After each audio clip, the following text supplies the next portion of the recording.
What's up, guys? My name is Zach, and today I am driving a 1999 Honda Prelude.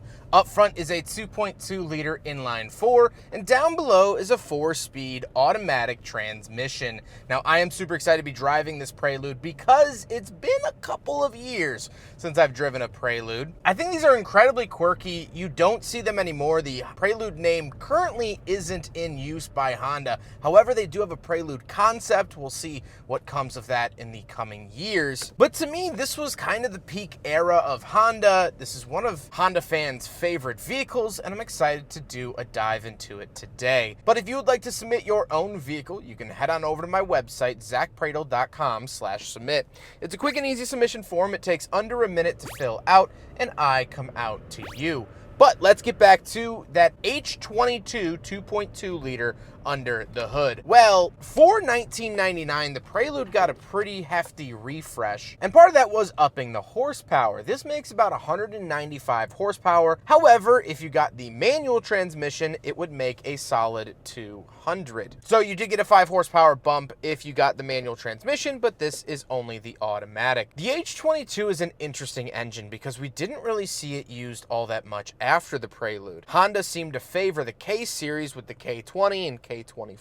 The 2.2 kind of got forgotten about. It's not a bad engine in any regard. It does burn a little bit of oil here at 100,000 miles, but that's to be expected of any Honda of this era. Now, like I said, paired to it is a 4-speed automatic, and again, this was sort of the Achilles heel of the Prelude. A lot of them did have automatic transmission issues. This was common across Honda's lineup, even going into Acura. The Acura CL, which was a luxury coupe, had transmission issues. The Honda Odyssey of this era had transmission issues in their automatics, and so it's pretty much par for the course. However, this transmission seems to be holding on, at least for the time being. Last but not least, the Prelude is front-wheel drive, although it does have a really nice rear-wheel drive look. So how does it feel to drive a Honda Prelude? Well, it drives pretty much like anything else that Honda was making in this era. It drives a lot like the Accord or the Civic or vehicles of that nature, which is definitely very good. Visibility is wonderful because it is a 90s car and we didn't have giant A-pillars quite yet, at least not as big as what we have today. The throttle is nice and responsive. I've always loved the buzzy Honda 4-cylinders from the 90s, and the H series is no different than the K, B, or D. It's fun to rev, it's fun to drive, and quite frankly, in my opinion, you look good doing it.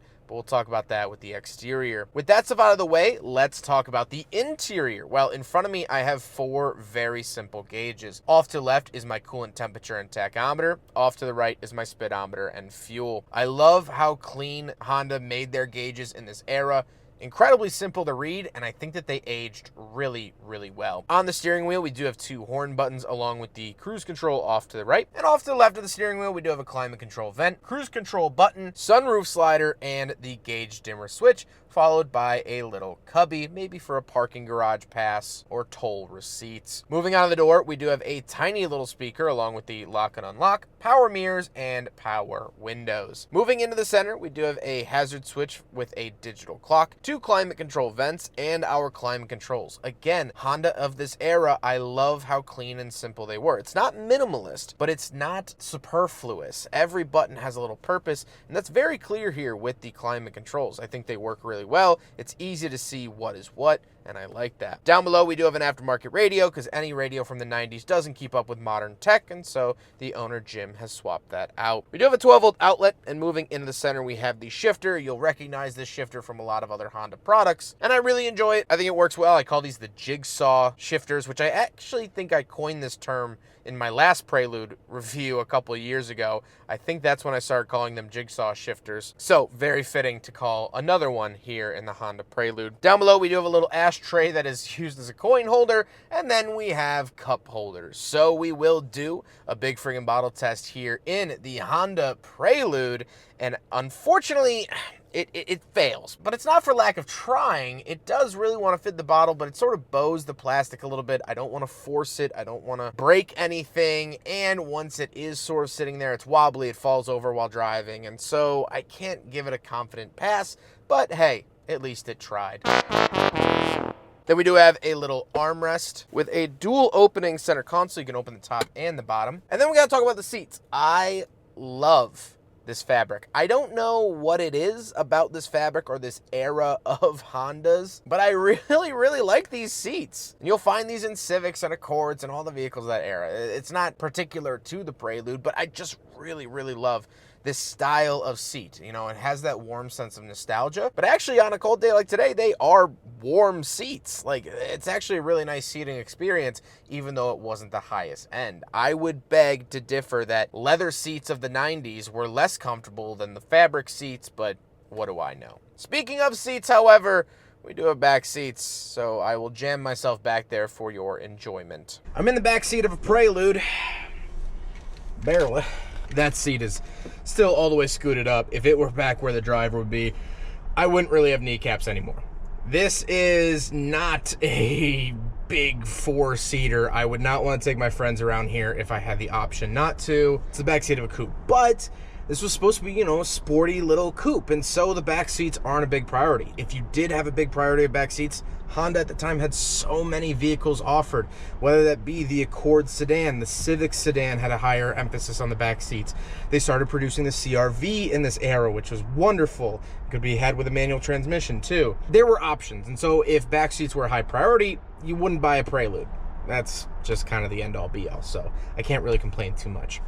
I do actually, now I just noticed, I do have a cup holder on the left side that could maybe fit a Red Bull can, so let's hop out. We'll do a quick look at the trunk and cargo space, and then we'll talk about the looks. I said looks twice. All right, around the back of the Honda Prelude, we do have the keys right here. No popper on the fob, but insert the key, turn it, and pull it up. Once we are back here, not crazy space.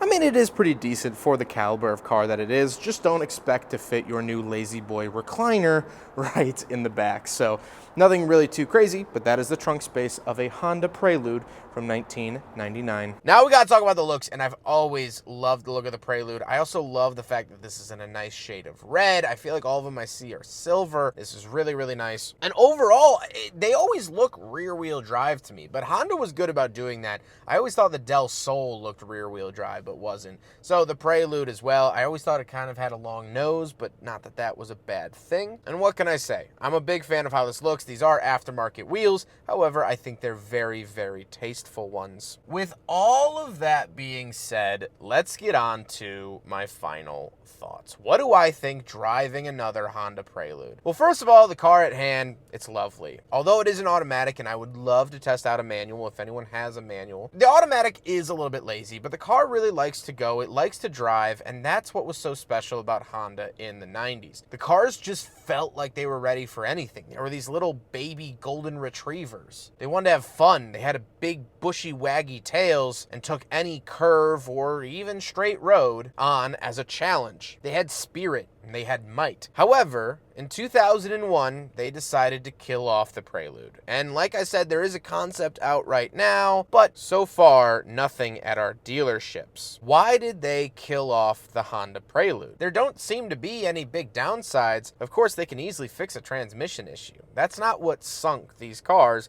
because it takes years to develop that sort of issue. Why these cars became so unpopular was the simple fact that Honda had too many sporty offerings. In the 90s, while not all made at the same time, they made the Honda Civic Si, the Honda CRX, the Del Sol, which was kind of a play off the CRX/Civic Coupe. They had the Accord, which you could get with a V6, and later, in the very early 2000s, they had the Honda S2000. So in this 11-12 year span, they had a lot of sporty cars to offer, let alone the base model Civics you get with a stick shift that were still fun to drive. And so much like the 2001 Lincoln Continental that I reviewed recently, Honda was going through the same thing Lincoln was. They had too much variety. When car buyers have so many different options, it leaves big gaps. And so, like I said, the Honda Accord could be had with a V6, so anyone that wanted a sporty V6 from Honda, they went with that. The Honda Civic was a lot more affordable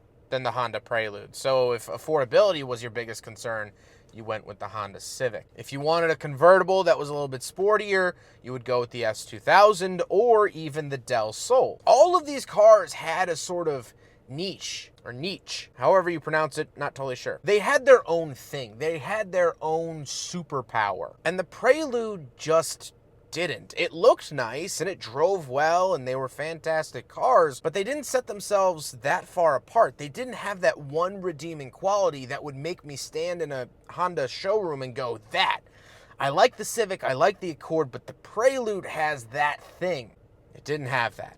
And so at the end of the day, these sold fewer and fewer. And actually, this 5th generation Prelude was the lowest selling generation of the whole run, spanning back to the 1970s. So in 01, they killed it. And so I do want to raise a question coming to the end of this video. What do you think a car company should do? Should they offer a few amount of models with a ton of options, or a bunch of models without a lot of options? Because this could only be had in base model or SH. That was it for the time. Let me know what you think. But huge thank you to Jim for letting me take out his Prelude. I know we've been trying to film this video for months. I was so excited to finally get behind the wheel. This is such a wonderful example, and Jim is one of the most wonderful people I know. He has helped me enormously with my career and just being a good person. He has literally given me the shirt off his back once, and I am forever grateful for that. Jim, you are one of a kind, you are amazing, and I cannot thank you